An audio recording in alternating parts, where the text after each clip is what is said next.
मित्रों नमस्कार, मैं Ayush Kumar Pandey RBS classes the Pariksha Guru के यूट्यूब चैनल पर मैं आपका हार्दिक स्वागत अभिनंदन करता हूं। तो आज का जो सेशन होगा मित्रों वो होगा कार्ल गुस्ताव युंग का। सबसे पहले यहां पर कार्ल गुस्ताव युंग महोदय का फोटो देखें, आप पहचाने इनको। स्विस के रहने वाले, इनका जन्म स्विस में हुआ था, अर्थात ये स्विट्जरलैंड के निवासी है। और मित्रों इनका जन्म हुआ था 26 जुलाई सन 1875 में और मृत्यु 6 जून 1961 में हुई थी। और इस तरीके से आप देख रहे हैं कार्ल गुस्ताव युंग पादरी परिवार में इनका जन्म हुआ था। सिगमंड फ्रायड के मित्र एवं शिष्य भी थे। हम लोग थोड़ी देर सिगमंड फ्रायड की बात भी करेंगे अभी, लेकिन पहले कुछ महत्वपूर्ण बातें। और बेसिली विश्वविद्यालय में इन्होंने शिक्षा प्राप्त की थी। इनका जो सिद्धांत है सामूहिक अचेतन का सिद्धांत, इनका जो सिद्धांत है वो है सामूहिक अचेतन का सिद्धांत। और उपनाम के रूप में आपको यहां पे इनके सिद्धांतों का नाम भी लिखा हुआ है, सामूहिक अचेतन का सिद्धांत और दूसरा है व्यक्तित्व का अभिमुखी सिद्धांत। ये दो नाम आपके एग्जाम में अक्सर पूछ लिए जाते हैं। और एक बार आपके यूपी टेट में यह भी पूछा गया कि अचेतन के सिद्धांत निम्न में से किसने दिए थे। तो अचेतन का सिद्धांत जहां पे आ जाता है, बहुत सारे लोग फ्रायड लगा के आ जाते हैं, लेकिन फ्रायड नहीं लगाना है मित्रों। वहां पे आंसर होगा कार्ल गुस्ताव युंग, अर्थात 60 में इनको युंग कहा जाता है और कई कई किताबों में जुंग भी लिखा है, तो इससे आप परेशान नहीं होंगे। कार्ल गुस्ताव युंग या जुंग दोनों बात एक ही है, इन्हीं का नाम है कार्ल गुस्ताव युंग। मित्रों आज की क्लास में मैं आपको यह बता देना चाहता हूं कि जो सिगमंड फ्रायड महोदय थे, सिगमंड फ्रायड महोदय, क्योंकि सभी लोगों को पता है कि सिगमंड फ्रायड महोदय का जो सिद्धांत था वो अभिप्रेरणा की जीवन इच्छा का सिद्धांत था। जीवन इच्छा मृत्यु इच्छा का सिद्धांत सिगमंड फ्रायड महोदय ने दिया था। मनोविश्लेषणवाद भी सिगमंड फ्रायड महोदय का था। और सिगमंड फ्रायड महोदय ही एक ऐसे मनोवैज्ञानिक हैं जिन्होंने अभिप्रेरणा की जीवन इच्छा मृत्यु इच्छा के आधार पर इरोस और थैनाटोस की बात भी कही है। और मैंने चूंकि अभी आपको स्लाइड में दिखाया कि सिगमंड फ्रायड के क्या थे, मित्र एवं शिष्य थे, मतलब उनके साथ इन्होंने काम भी किया और उनके शिष्य भी हो गए बाद में। और एक बहुत आश्चर्यजनक बात यह है कि सिगमंड फ्रायड पढ़े लिखे नहीं थे,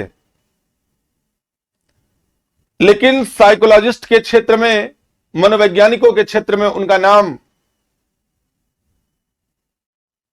ऊपर से लिया जाता है। अच्छे मनोवैज्ञानिकों में इनकी काउंटिंग की जाती है। सिगमंड फ्रायड पढ़े लिखे नहीं थे, लेकिन फिर भी मनोविश्लेषणवाद का सिद्धांत दिया। सिगमंड फ्रायड ने भी व्यक्तित्व के सिद्धांत को दिया था और उन्होंने व्यक्ति के व्यक्तित्व को 3 भागों में विभाजित भी किया था और कार्ल गुस्ताव युंग ने भी विभाजित किया था। दोनों लोगों में क्या अंतर है आज इस वीडियो में आपको पता चल जाएगा। क्योंकि कार्ल गुस्ताव युंग फ्रांस के फैंसी शहर में स्थित पागलों के, जहां पे पागलों का इलाज किया जाता है मित्रों, वहीं के वो डॉक्टर थे। डॉक्टर का सेंस समझिएगा क्या है।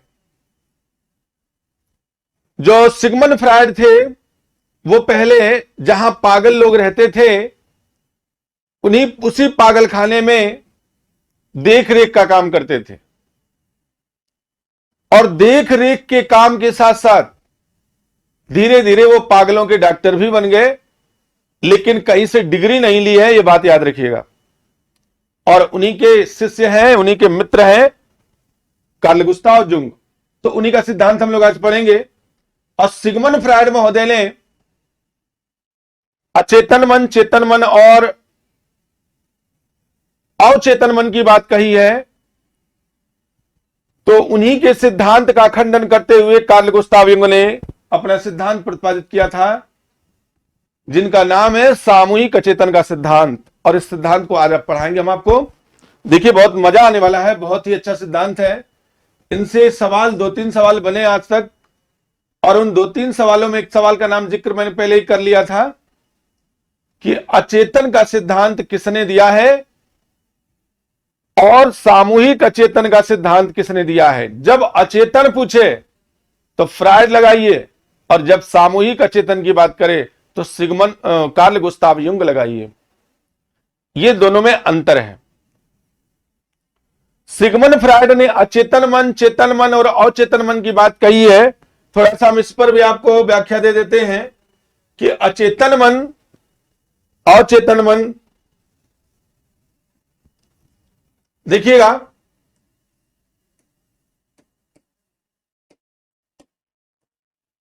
व्यक्ति की व्यक्तित्व का सिद्धांत जुंग महोदय ने दिया, और इन्होंने ये कहा कि व्यक्ति का व्यक्तित्व 3 आधार पर प्रदर्शित किया जाता है। 3 आधार का मतलब, पहला तो उन्होंने ये बताया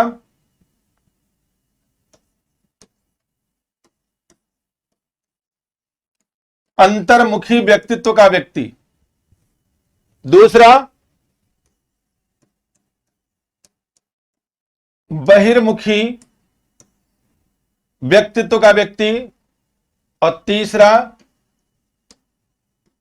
उभयमुखी व्यक्तित्व का व्यक्ति। 3 प्रकार का विभाजन किया था। किसने किया था? जुंग महोदय ने। यहां पर यह बात हो रही है जुंग की, कि जुंग ने जो विभाजन किया वो इस तरीके से किया। लेकिन यदि हम फ्रायड की बात कर लें तो फ्रायड महोदय ने मस्तिष्क के 3 स्तर बताए थे। मस्तिष्क के कितने स्तर बताए? 3 स्तर बताए।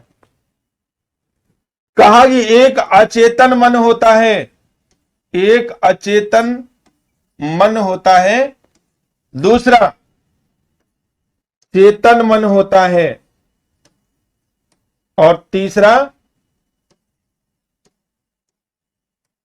अवचेतन मन होता है। ये 3 प्रकार के मन बताए। तीनों में दोनों लोगों में देखिएगा, दोनों मनोवैज्ञानिक बहुत ही महत्वपूर्ण मनोवैज्ञानिक हैं, और दोनों पर बात होगी। यहां पे सिगमंड फ्रायड की बात है और यहां पर जुंग की बात है। जुंग ने जो विभाजन किया वह व्यक्तित्व के आधार पर किया, और फ्रायड महोदय ने जो किया था वह मस्तिष्क का विभाजन किया था। मस्तिष्क का विभाजन किया था।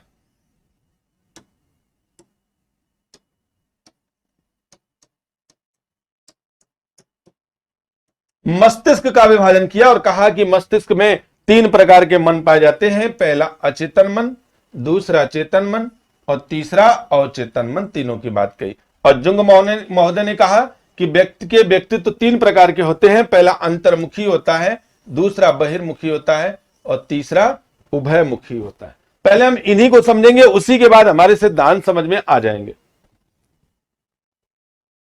फ्रायड ने कहा कि जो हमारे मन में दमित इच्छा होती है, दबी इच्छा होती है, अतृप्त इच्छा होती है, उसी इच्छा को ही हम किसके अंतर्गत देखते हैं? अचेतन मन के अंतर्गत देखते हैं। कौन सी इच्छा की बात हुई?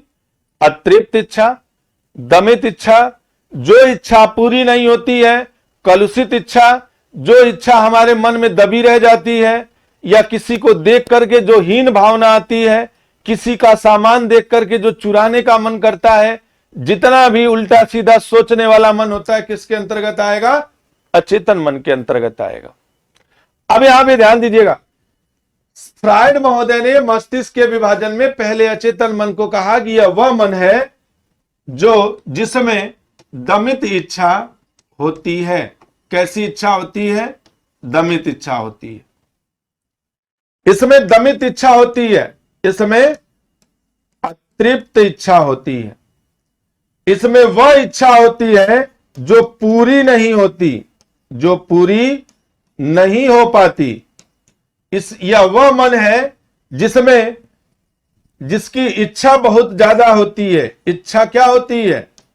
बहुत अधिक होती है, बहुत अधिक होती है। दमित इच्छा, अतृप्त इच्छा, जो इच्छा पूरी ना हो जाए, जिसमें इच्छा बहुत विशाल मात्रा में होती है। तो ऐसी इच्छा को अचेतन मन कहते हैं मित्रों।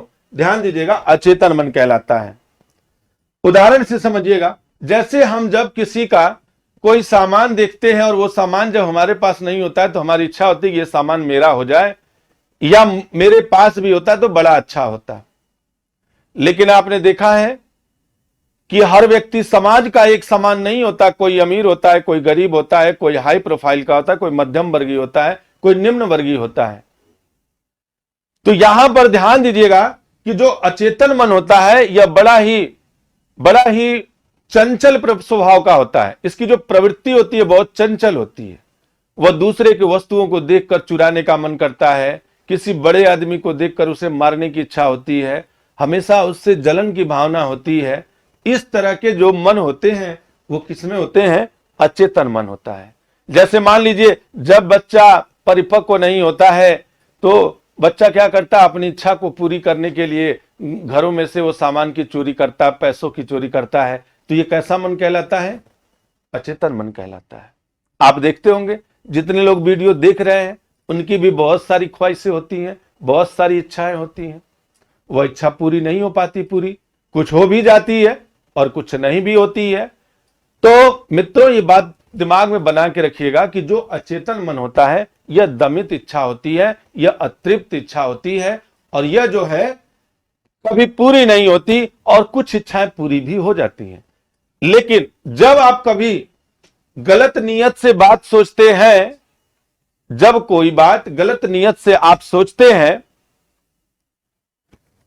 तो चेतन मन आपको क्या करता है? वास्तविकता से परिचय कराता है। चेतन मन का काम क्या है? वास्तविकता का दर्शन कराता है। कहता भाई, किसी की वस्तु को देख करके मन को ज्यादा मत बढ़ाओ, किसी चीज को देख करके पाने की ज्यादा इच्छा मत करो, जो तुम्हारी है उसी में विश्वास करो। कौन कहता है? चेतन मन। यह आपको चेताता है, कहता है गलत काम का गलत नतीजा होगा, चोरी करोगे मार खाओगे, पुलिस तुम्हें दंड देगी, हमेशा परेशान रहोगे। इन सब बातों को देखते हुए किसने कहा था? चेतन मन ने कहा था। लेकिन व्यक्ति चेतन मन के बताने के बाद भी यदि नहीं चेतता है, अगर बात को नहीं समझता है, नहीं मानता है मित्रों, और वो गलत काम जब कर लेता है तो जो अवचेतन मन है, जिसे सुपर ईगो बोलते हैं, यह दंड देता है। और दंड कौन देगा? दंड देंगे माता पिता, माता और पिता दंड देंगे मित्रों, पुलिस दंड देगी, न्यायालय दंड देगा कि नहीं देगा? मान लीजिए घर का बच्चा किसी का सामान चोरी करके लाता है, चोरी करने से पहले उसका मन कई बार वास्तविकता का सामना करता है कि चोरी करना पाप है, चोरी करूंगा तो मम्मी पापा बहुत डांटेंगे। तो यहां पर क्या होता है? दंड का प्रावधान बनता है। तो मित्र, ये किसने कहा था? यह सिगमंड फ्रायड महोदय की बात है। अब इसी मस्तिष्क के विभाजन के आधार पर सिगमंड फ्रायड ने व्यक्तित्व का विभाजन किया और कहा कि जो हमारे अचेतन मन की बातें होती हैं वह केवल एक व्यक्ति की नहीं होती, बल्कि वह पूरे समाज के अचेतन मन की बात होती है। फिर से मेरी बात समझिएगा, जो कार्ल गुस्ताव युंग हैं उन्होंने यह कहा था कि जो हमारे मन में दमित इच्छा होती है वह केवल हमारी नहीं होती है, बल्कि वह किसकी होती है? वह पूरे परिवार की दमित इच्छा होती है, वह किसी एक व्यक्ति की दमित इच्छा नहीं होती। इसलिए इनके सिद्धांत का नाम सामूहिक अचेतन रखा गया। मित्रों, मेरी बात आप एकदम समझ में आ रही होगी कि फ्रायड महोदय ने अचेतन मन की बात कही तो कार्ल गुस्ताव युंग ने, जो उनके मित्र थे, जो उनके शिष्य हुए बाद में, उन्होंने किसकी बात कही? सामूहिक अचेतन मन की बात कही। कहा कि जो हमारा अचेतन मन है यह केवल हमारा अचेतन मन नहीं है, बल्कि हमारे पूर्वजों का भी इसमें दमित इच्छा व्याप्त होती है। इसलिए इन्होंने सामूहिक अचेतन का सिद्धांत लाया। और मित्रों, इसीलिए आज हम आपको किसका सिद्धांत पढ़ाने जा रहे हैं? सामूहिक अचेतन का सिद्धांत पढ़ाने जा रहे हैं। सामूहिक अचेतन के सिद्धांत में यहां पर यह देखा जा रहा है कि व्यक्तित्व का जो अभिमुखी सिद्धांत है उसको 3 भागों में विभाजित किया गया है। मित्रों ध्यान दीजिएगा, कार्ल गुस्ताव युंग के व्यक्तित्व का जो सिद्धांत इन्होंने दिया था उसमें यह बताया कि जो व्यक्ति होता है उसका व्यक्तित्व जो होता है वह कितने प्रकार का होता है? 3 प्रकार का। पहला कौन सा है? अंतर्मुखी होता है।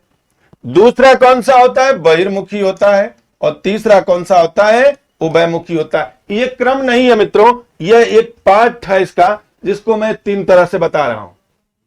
ऐसा नहीं है कि पहले इसको रखा गया पहले इसको रखा गया, नहीं, इससे आप भ्रमित नहीं होंगे। तो यहां पर केवल अंतर्मुखी व्यक्तित्व, उभयमुखी व्यक्तित्व और बहिर्मुखी व्यक्तित्व। अब देखिएगा, सबसे पहले जो सामूहिक अचेतन का सिद्धांत आया, सामूहिक अचेतन का सिद्धांत, सामूहिक अचेतन का सिद्धांत किसने दिया? तो सामूहिक अचेतन का सिद्धांत दिया कार्ल गुस्ताव युंग ने। अब इसका मतलब क्या होता है एक लाइन में लिख के आपको बता देता हूं। सामूहिक अचेतन का मतलब क्या है? कार्ल गुस्ताव युंग ने यह कहा कि जो हमारे मन में, जो हमारे मन में दमित इच्छा होती है, दमित इच्छा होती है, वह केवल हमारी नहीं होती, बल्कि इसमें हमारे पूर्वजों की भी दमित इच्छा होती है, दमित इच्छा होती है। मित्रों ये बात समझ में आपको आ रही होगी। इसमें यह केवल हमारी दमित इच्छा नहीं होती बल्कि यह किसकी दमित इच्छा होती है? हमारे पूर्वजों की भी इसमें दमित इच्छा होती है। इसलिए इन्होंने कौन सा, उसी अचेतन के साथ एक शब्द जोड़ दिया, सामूहिक। मतलब यह सामूहिक अचेतन होता है। पहली बात आपको क्लियर हो गई। दूसरी बात, व्यक्ति का व्यक्तित्व सिद्धांत दिया और पहला अंतर्मुखी व्यक्तित्व का व्यक्ति। कहा कि समाज में 3 प्रकार के व्यक्ति होते हैं। एक होते हैं अंतर्मुखी व्यक्तित्व, दूसरा होता है उभयमुखी व्यक्तित्व, तीसरा होता है बहिर्मुखी व्यक्तित्व। तो हम लोग अब इसको देखेंगे कि अंतर्मुखी व्यक्तित्व का व्यक्ति कौन होता है। वह व्यक्ति जो कम बोलता हो, जो क्या करता हो? कम बोलता हो, जो भाषण नहीं देता हो, जो भाषण नहीं देता हो, जो समाज से कट कर रहता हो, जो समाज से कट कर रहता हो, कट कर रहता हो, कम बोलने वाला, भाषण न देने वाला, समाज से कट कर रहने वाला, भीड़ के सामने न जाने वाला, ऐसे जो व्यक्ति होते हैं, ऐसे व्यक्ति को हम क्या बोलते हैं? अंतर्मुखी व्यक्ति का व्यक्तित्व कहा जाता है। अब दूसरी बात समझिएगा, बहिर्मुखी कौन होता है? वह व्यक्ति जो ज्यादा बोलने वाला हो, ज्यादा बोलने वाला हो, नेता टाइप का व्यक्ति हो, जो समाज में भूमिका निभाता हो, समाज में भूमिका निभाता हो, जो अपनी बातों को सबके सामने रखने में एक्टिव हो, अपनी इच्छा को अपने मन में न दबाता हो, ऐसे व्यक्ति को बहिर्मुखी व्यक्तित्व का व्यक्ति कहा जाता है। ध्यान दीजिएगा, जो कम बोलेगा, जो भाषण नहीं देगा, जो समाज से कट कर रहता हो, जो अपनी बात को अपने मन में दबा लेता हो, ऐसे व्यक्ति को अंतर्मुखी व्यक्ति का व्यक्तित्व कहा जाता है। और वह व्यक्ति जो ज्यादा बोलने वाला हो, जो भाषण देने वाला हो, जो नेता हो, जो समाज में अपनी भूमिका निभाता हो, जो अपने मन की बात को हमेशा बाहर रख देता हो, ऐसे व्यक्ति को ही क्या बोलते हैं? बहिर्मुखी व्यक्तित्व का व्यक्ति कहा जाता है। अब तीसरा समझिएगा, तीसरा जो व्यक्तित्व है यह होता है कौन सा? यह होता है मित्रों, ये होते हैं उभयमुखी व्यक्तित्व के व्यक्ति। जो उभयमुखी व्यक्तित्व का व्यक्ति होता है मित्रों, यह न तो ज्यादा बोलता है न तो कम बोलता है। समय आने पर ज्यादा बोलेगा और जब समय नहीं होगा तो नहीं बोलेगा। जरूरत पड़ने पर ज्यादा बोलता हो, जरूरत पड़ने पर अपनी बात रख देता हो, और जरूरत नहीं हो तो अपनी बात ना रखता हो, उसी को हम उभयमुखी बोलते हैं। अर्थात आप लिख सकते हैं एक शब्द में, आवश्यकता पड़ने पर, अर्थात ऐसे करेंगे, वह व्यक्ति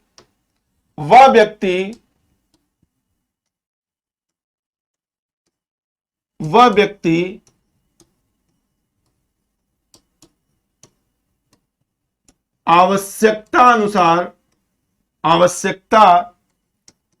अनुसार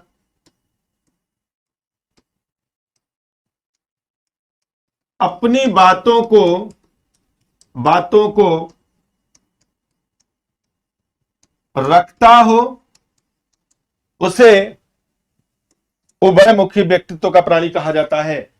जरूरत पड़ी तो अपनी बात रखा, नहीं पड़ी तो नहीं रखा। अब यहां बात यह होती है कि सबसे ज्यादा समाज में किस प्रकार के प्राणी पाए जाते हैं। तो यदि यह सवाल बन जाए कि कौन सा प्राणी समाज में सबसे ज्यादा पाया जाता है, तो लगभग 95% केसेस में उभयमुखी व्यक्तित्व का व्यक्ति दिखाई देता है समाज में। उदाहरण से समझिएगा, अगर हमारे घर का प्राणी गलती कर देता है तो हम उसकी गलतियों को छिपा लेते हैं और किसी को कानो कान खबर भी नहीं लगने देते। यह हमारा अंतर्मुखी व्यक्तित्व होता है। लेकिन जब हमारे बगल का प्राणी गलती करता है तो हम डंडा लेके खड़ा हो जाते हैं और चिल्ला चिल्ला के बोलते हैं कि मित्रों देखिए, समाज में ऐसे लोग भी रहते हैं। जब वही प्राणी गलती किया तो हम शांत हो गए, और जब वही गलती बगल वाला करता है तो हम चिल्ला चिल्ला के बोलते हैं। जब हम चिल्ला के बोलते हैं तो बहिर्मुखी व्यक्तित्व को प्रदर्शित करते हैं मित्रों, और जब हम अपनी गलती को देख करके चुप हो जाते हैं तो अंतर्मुखी व्यक्तित्व का अपना असर दिखाते हैं कि हम अंतर्मुखी व्यक्तित्व के प्राणी हैं। अर्थात जब बात अपने पे आती है तो व्यक्ति अंतर्मुखी हो जाता है, और जब बात दूसरों पे होती है तो बहिर्मुखी हो जाता है। इस समय चुनाव का माहौल आप देख ही रहे हैं। नतीजा के पहले हर नेता बहिर्मुखी व्यक्तित्व का प्राणी था। हर पार्टी अपने को कहती थी मैं जीत रहा हूं। चुनाव हो गया, नतीजा आ गया। अब जो गड़बड़ हो गए, जो नतीजा में फेल हो गए, वो अब कैसे हो गए? अंतर्मुखी हो गए। अब वो कम बोल रहे हैं, क्योंकि गलती किसकी है? मेरी। जब मैं हार गया तो मैं अपनी बात को उतनी दमदारी से नहीं रखता और अपनी गलतियों को छिपा ले जाता हूं। तो यही कहा जाता है कि समाज में 95% केसेस में कैसे व्यक्तित्व के प्राणी मिलते हैं? उभयमुखी व्यक्तित्व के प्राणी मिलते हैं। तो इस तरीके से आप लोगों ने देखा कि कार्ल गुस्ताव युंग ने 3 व्यक्ति का व्यक्तित्व प्रस्तुत किया, और 3 तरीके के व्यक्ति को इन्होंने दिखाया यहां पर, और कहा कि अंतर्मुखी, उभयमुखी और बहिर्मुखी। अब एग्जाम में सवाल बना यहां पे कैसे पूछता है कि वह व्यक्ति जो ज्यादा बोलता हो निम्न में से किस व्यक्ति के व्यक्तित्व को परिभाषित करता है? तो ज्यादा बोलने वाला कैसा होगा? ज्यादा बोलने वाला बहिर्मुखी व्यक्तित्व का व्यक्ति कहलाता है। कम बोलने वाला अंतर्मुखी का। वह व्यक्ति जो समय आने पर बोलता हो, जो समय ना रहे तो उस पर ना बोलता हो, वह व्यक्ति कौन सा होगा? उभयमुखी। सामूहिक अचेतन का सिद्धांत किसने दिया मित्रों? तो कार्ल गुस्ताव युंग ने दिया। और अचेतन का सिद्धांत किसने दिया? तो फ्रायड ने दिया। ये सारे सवाल आपके एग्जाम में जितना भी मैंने पूछा है उसको आप याद रखेंगे। ये सवाल कुछ इस तरीके के हैं, ध्यान दीजिएगा। सवाल भी एग्जाम में पूछा गया है, तो हम लोग सवाल पर भी थोड़ा सा। क्वेश्चन नंबर 1 देखिएगा। पहला सवाल किस तरीके से बना आपके एग्जाम में? सामूहिक अचेतन का सिद्धांत सामूहिक अचेतन का सिद्धांत निम्न में से किसने दिया? पहला ऑप्शन फ्रायड, दूसरा युंग, तीसरा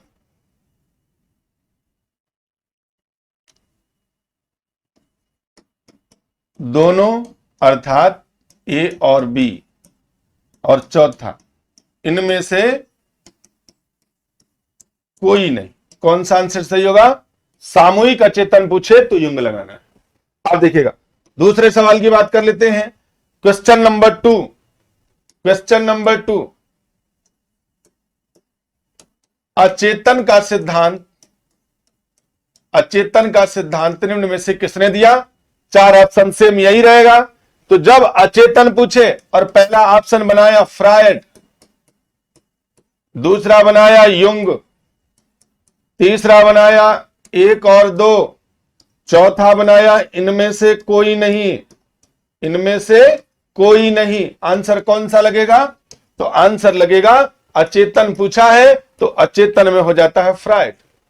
केवल सामूहिक शब्द जोड़ दिया और यहां पर सामूहिक नहीं है, तो सिगमंड फ्रायड ने कहा कि वह इच्छा जो हमारी कभी पूरी नहीं होती वह अचेतन मन कहलाता है। यह बात फ्रायड ने कही थी। और युंग महोदय ने क्या कहा?